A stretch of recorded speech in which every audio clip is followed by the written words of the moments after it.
Another day winds down, and another memory surfaces. Sometimes I sit here, staring out at nothing much, and a case just pops into my head. Not the big, fleshy ones that made the headlines, but the ones that tried to bend my mind. For a good 40 years, I cut my teeth in the big city, bustling streets, endless concrete, a relentless parade of human drama. My job was to peel back the layers of lies, to find the facts in the mass. And believe me, there was always a mass. Greed, passion, plain old stupidity that was the bedrock of most crimes. Never saw a ghost then, not a single one, never expected to. Life in the city, it hammers a certain kind of logic into you. You learn to spot the angles, to see the strings pulled behind the curtain. People, they're complicated, sure, but their motives, their actions, they usually follow a kind of twisted sense. So when folks started talking about things that defied explanation, I just dug in harder. A strange sound, probably a loose board, a phantom light, probably some electrical issue. My whole career was built on rational explanations, even for the most irrational acts. It asks how you stay sane, facing down the darkness of the world. But when I finally packed it in, left the noise and grit behind for a quieter life, sometimes the cases started finding me. Not formal assignments, mind you, but desperate pleas from small towns, out where the pavement ends and the old ways linger. These were places where the lines blurred, where ancient fears were alive and well, passed down through generations. Places where a strange occurrence wasn't just a strange occurrence.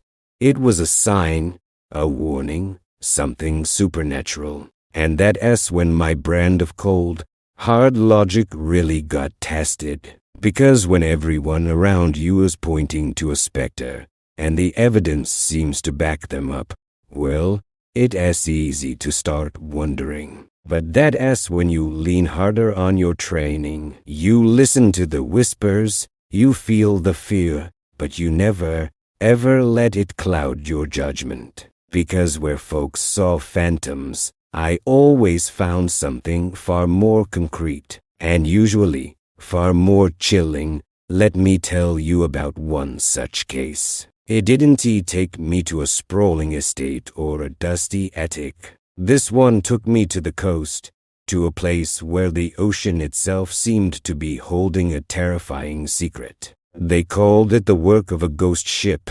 I called it a damn good mystery. This next one took me to a small, close-knit fishing community nestled on a windswept coastline.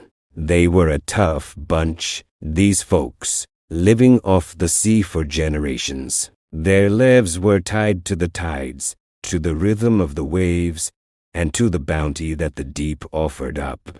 They faced the ocean as fury with grim determination, but when I got there, they were scared, not of rogue storms or lean harvests, but of something far more unsettling, something they couldn't fight with nets and harpoons. They were talking about a ghost ship. The legend went like this: decades ago, a merchant vessel, the Sea Maiden, a proud, three-masted schooner, went down with all hands in a sudden, violent storm just off their shores. No distress signal, no lifeboats, just silence after a last, desperate radio call. Never found a trace of the wreck, not a single splinter of wood, not a single body recovered. It was as if the ocean had simply swallowed it whole. Now, people were claiming that in the dead of night, especially when the fog rolled in thick and heavy, blanketing the coastline in an eerie white shroud, they'd see a faint, eerie light shimmering mysteriously beneath the waves near the exact spot where the old wreck was rumored to lie. And if you listened real close, straining your ears against the wind and the surf. They swore you could hear strange, mournful sounds, like distant moans or the agonizing creaking of an old ship as timbers carried chillingly on the night air. But the real trouble, the thing that truly put the hook in and brought me out there, was what happened to their livelihoods. The fish, their bread and butter, the very lifeblood of their community, had seemingly vanished from their usual fishing grounds. Catches dropped to nothing. Boats were going out at dawn, staying out all day, and coming back at dusk with empty holds, their crews looking defeated and hollow-eyed. Some even reported their nets being inexplicably torn, as if ripped by unseen claws, or their sonar equipment acting up, pointing to non-existent obstacles or showing ghostly, fleeting signals on the seabed. The superstitious whispered that the sea maiden's crew, restless spirits condemned to roam the depths, were cursing the waters, pulling the fish down into the unfathomable depths and trying to drag unlucky fishermen to join them in their watery grave. Fear was crippling the town, shutting down businesses, and threatening to sink their entire way of life. The local sheriff, a good man named Captain Miller, with salt water in his veins and the worry lines of a man fighting an invisible enemy etched on his face, was at his wit's end. He knew the legends, lived with them his whole life, but he also knew his town was on the brink of economic collapse. He'd tried everything, sending out local patrols to keep an eye on things, even calling in a blessing from the parish priest to calm the terrified populace, but the fear just deepened, taking root in every home. That's when my phone rang. Miller had heard about my reputation, about how I dealt with the unexplained. I drove out there, the salty air thick with desperation and ancient fears, a stark contrast to the city fumes I was used to. I listened patiently to their stories, nodding along to the whispers of ghostly lights and phantom moans, letting them get it all out. But my eyes weren't scanning the horizon for spectral ships. They were on the water, on the empty nets piled on the docks, on the worried, drawn faces of the fishermen. I wasn't looking for paranormal activity. I was looking for a pattern. I studied the shipping lanes, the traditional fishing routes, and the modern sonar charts. I talked to the old-timers, the grizzled veterans who defished these waters their whole lives, and the young hothids, eager for any explanation. Everyone had a theory, but none of them held water with a man who believed in cause and effect.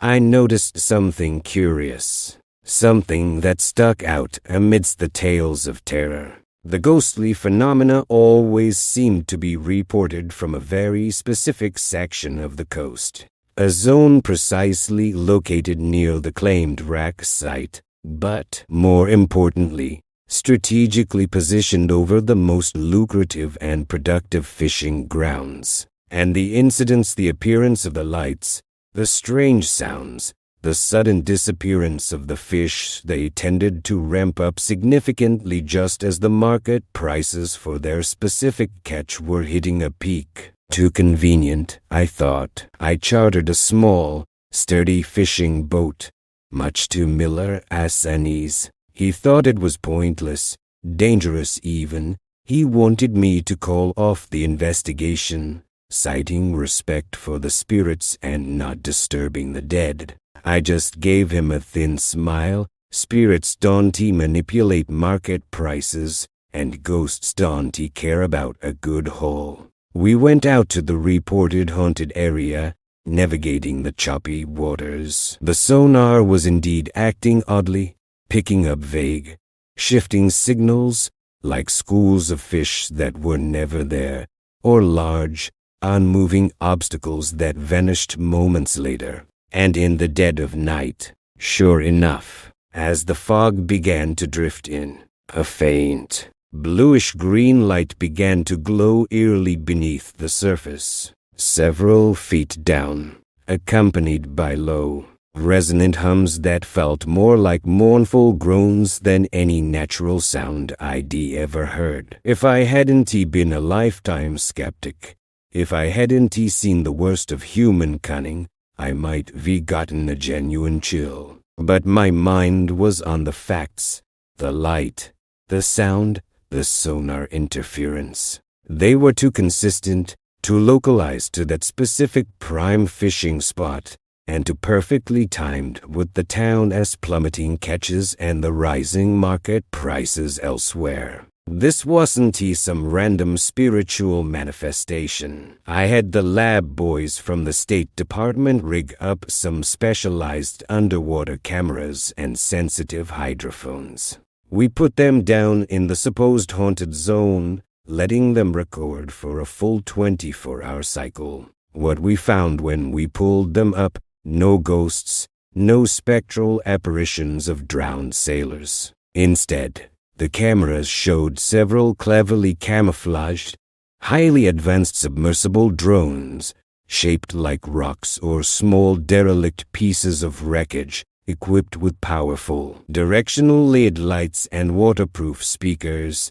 These drones were clearly designed for long-term, covert deployment and remote activation, controlled from a distance. The lights were programmed to emit that specific bluish-green luminescence, mimicking bioluminescent algae or phosphorescent marine life, but controlled and concentrated in bursts. The speakers, equally sophisticated, were broadcasting low-frequency, eerie sounds, not genuine moans or creaking timbers, but synthesized whale calls, distorted boat creaks, and even pre-recorded, guttural groans that would carry unnervingly through the water, amplified by the natural acoustics of the underwater terrain. And the sonar interference, that wasn't a ghostly anomaly either. The drones were also equipped with small, sophisticated sonar jammers, specifically designed to emit disruptive frequencies that would create false readings and confuse the local fishing boats' equipment, making them believe there were large, unseen obstacles or an empty, fishless seabed. This was no accident of nature or an act of the supernatural. This was a highly coordinated, deliberate campaign of economic sabotage. We traced the origin of the drone signals. They led us not to a hidden pirate lair or a secret cult, but to a large, corporate fishing conglomerate from a rival region, hundreds of miles up the coast. They had been trying for years to break into this town as incredibly rich, traditional fishing grounds, seeing the consistent high quality of the local catch. But the local fishermen were too skilled, too knowledgeable about their waters, too deeply entrenched. This ghost ship scare was their brilliant, utterly cynical solution. They exploited the town's existing legend of the Sea Maiden, a tragic story already etched into the local psyche. They wove their high-tech trickery into the local folklore, turning a respected tragedy into a weapon. By making the waters seem haunted and unprofitable, they effectively drove out the competition without firing a single shot, without a single direct confrontation, or causing any direct physical harm that could be traced back to them. The vanishing fish weren't taken by spirits. They were being systematically scooped up by the conglomerate's own boats, operating quietly and efficiently in the haunted zone, knowing full well the local fishermen wouldn't dare venture there. The reports of torn nets and faulty sonar, either accidental damage from the drones themselves, or more likely, deliberate, small acts of vandalism committed by agents of the conglomerate to further bolster the myth and keep the locals away. It was a cold, calculated campaign of economic warfare, wrapped up in a chilling ghost story, playing on the deepest fears and superstitions of an entire community. The Phantom was just a high-tech smokescreen designed to hide a very earthly crime. So, there you have it, the case of the ghost ship and the vanishing fish. No cursed waters, no restless souls dragging fishermen down to Davy Jones' ass locker. Just another perfectly rational, albeit utterly deplorable, instance of human greed and cynical exploitation. This one stuck with me because it showed how easily belief, especially deep-seated, traditional belief, can be weaponized. These folks, simple, hardworking, living off the bounty of the sea, they had a strong, almost spiritual, connection to their legends, and some faceless corporation, sitting in a sterile office far away, figured out how to use that very faith against them. They didn't need to physically fight, didn't need to send in thugs. They just needed to sow fear and let an old story do their dirty work. They turned folklore into a business strategy, and it was devastatingly effective. It as a stark reminder that sometimes the scariest monsters aren't the ones that go bump in the night,